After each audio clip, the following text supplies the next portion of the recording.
All right, we're going to conclude the day with the Ashville Bulldogs and Coach Shepard. Coach Shepard beginning his second season there at Ashville. So, Coach, I don't know if you want them to introduce themselves or you introduce them, then some opening comments about this year's Bulldog team. Yes, sir. So I'll introduce these guys. To my right here, senior offensive defensive lineman Mikey Tyndall. To my right, junior quarterback. Also plays some DB for us, J.B. Potter. 2024, definitely excited about what's to come this season. Put in some really good work this offseason. Was able to get a full year in the weight room with these guys, and really preparing and just excited to see that product come to fruition on the field this year.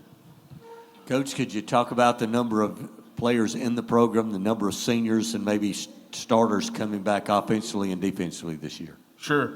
So seniors, that's our smallest class. I think we may have 4 seniors this year.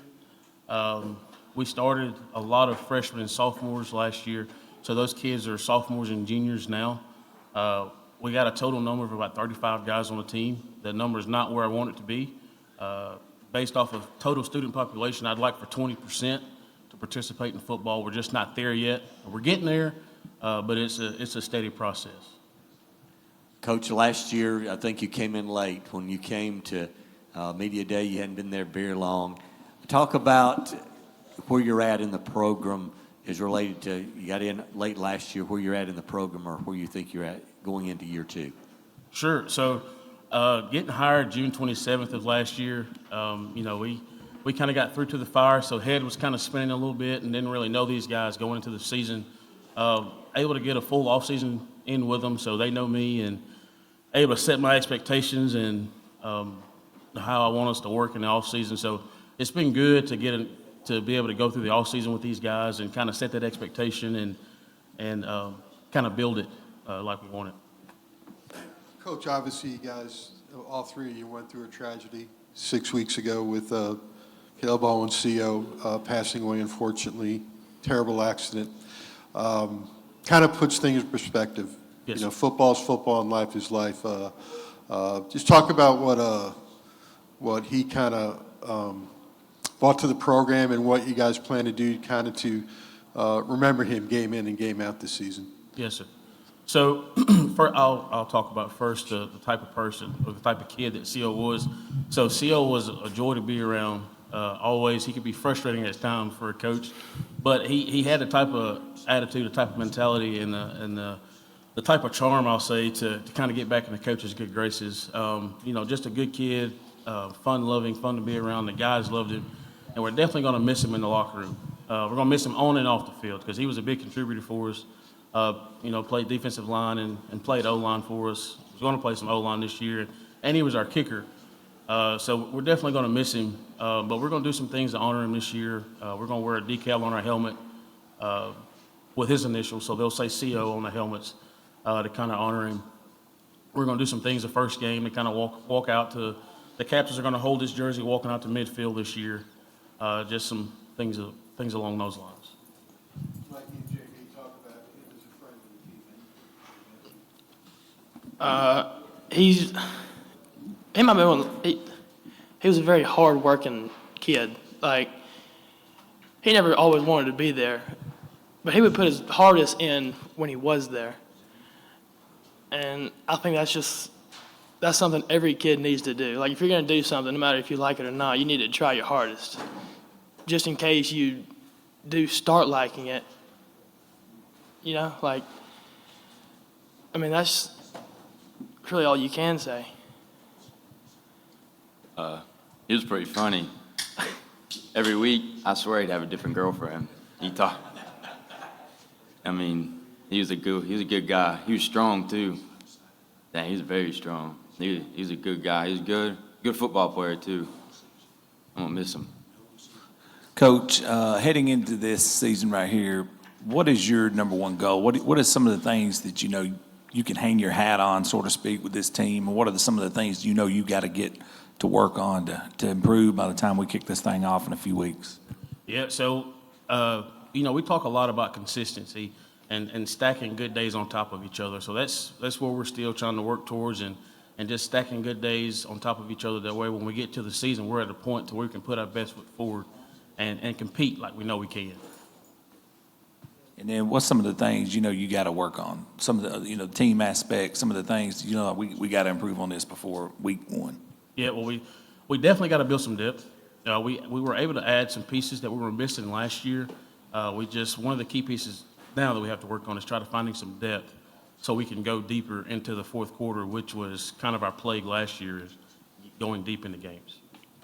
And each one of you guys, Asheville's a very special place. There's been tons of tradition. Some of the best coaches, without questions, come through Asheville. Some of the best players in the state's histories come through Asheville. You guys are there now living, I guess you call it your dreams, playing at Asheville. Talk about Asheville a little bit, just the community. What's it like playing there on Friday nights? What's it like wearing those jerseys? And you guys have some of the best combos in the state, best looking, uniforms in the state. Can you guys touch on that, each one of you? The community is it's amazing. Like, I don't think there's been a single game that I've ever played in the stadium wasn't packed out. Even away games, like I'd look up in the stands, the student section was just packed, and most schools don't have that. Most schools don't have the student section for away games packed out, and it's amazing looking up in there and seeing you have support from your school, the community. It's amazing. Yeah, the community helps us out a lot. They give us food for every game. They provide for us. And like Mikey said, I've never looked up in the stands and see like an empty space, especially in the student section. I don't really hear anything during the game, but I hear them. So they're pretty good. Coach, like Jeff said earlier, that you got a late start last year due to the job not coming open until after graduation. Which kind of puts you behind the 8 ball trying to put a staff together. So in this offseason, you've had a full year. If you can, talk about your staff and who you've brought in to make an addition to this football team. Sure. With high school football, if you're going to try to hire a staff, you got to have teaching units. So, unfortunately, we didn't have that many teaching units. I was able to add one key piece to the coaching staff to the defensive side. Named DeAndre Woody. He's going to coach outside linebackers for us. I'm taking over play calling duties for the defense, something that, looking back, I probably should have done last year. I'm a football coach. I'm not as effective as a CEO. I think day in and day out, I'm a football coach, and I need to be in the nitty gritty with my guys and game planning, so to speak. I think that's where I'm best as a coach. Coach, you could talk about the things that you've done this summer. Have you been in any 7-on-7s, OTAs, the things you've done this summer preparing for the fall? Yes, sir. So I'm not a big fan of the 7-on-7, as in I don't like to prepare for 7-on-7 specifically. Now, we have had some OTAs this summer. We've had 2 up to now, and we actually have one starting at 5 o'clock in Southeastern. So, so we've had a summer full of competition. And we try to make practice as competitive as our summer practice as competitive as possible as well. So it's been good, and it's been good to see the kids compete against other teams to kind of see where we are and see where we measure up.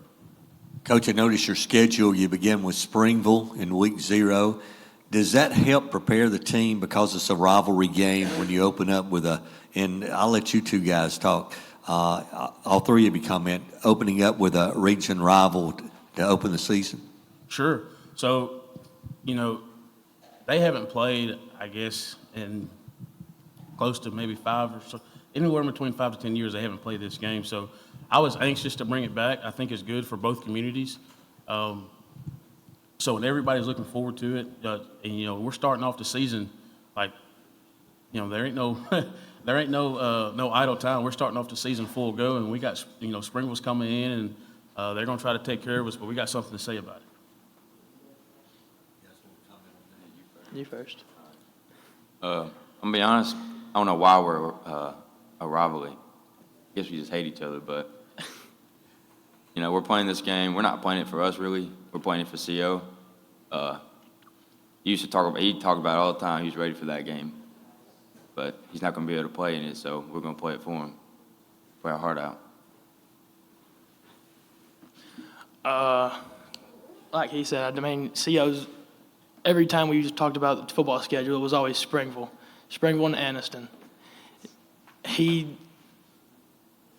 I'm not going to say he hated Springville, but he didn't like them that much. He did not. Every time he said something about Springville, he was always talking bad about them. So, I mean, this game's going to be for him. It's going to be a good rivalry. I think it's going to be a good game.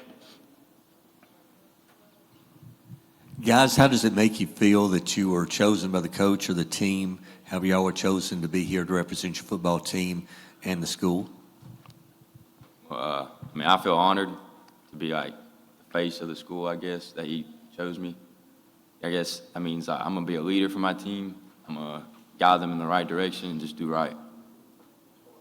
I mean, just like he said, I mean, it's an honor to represent a football team, a school, and a community, I guess. It feels really nice. Coach, did you comment on these two guys that you brought with you today, why they're here? Sure. Yeah, I brought them because they're everything that we need in leaders. When I got there last year, Mikey was definitely already in that role of being a leader. And he carried on throughout that role all year last year. He's everything that you want, everything a coach could ask for. He's vocal, and he does everything the right way. JB, he's definitely evolved into that role too. He does everything I ask him to do. He's always doing things right, and he makes it a point to do the small things right. So those are things as a coach that you appreciate. These are two guys that I never have to yell at or never have to fuss at about making sure that they're doing the right things, and that's what you want to build a team around, right? So that's why they're here today, and that's why they're going to continue to do things like this, and they understand that it comes with some responsibilities. I'm gonna come to them first and to make sure things are going the right way, and I think they can handle it. So that's why they're here today. So we'll wrap it up with a question for you two guys. Personal goals for this season and team goals for this season. My personal goal is I want to continue to be a leader and continue to teach the younger guys the plays and what to do. And my team goal is I want to win at least 5 or 6 games. So if we don't meet that, I mean, it's the team goal. My team goal is it's not really accomplished, I feel like. Personal goal, I just want to build character on the team. Everything's not going to go right, so you build character. You get through tough times. But team goal, I just want to make the playoffs. I think we can this year. I really do. I got confidence in us. So.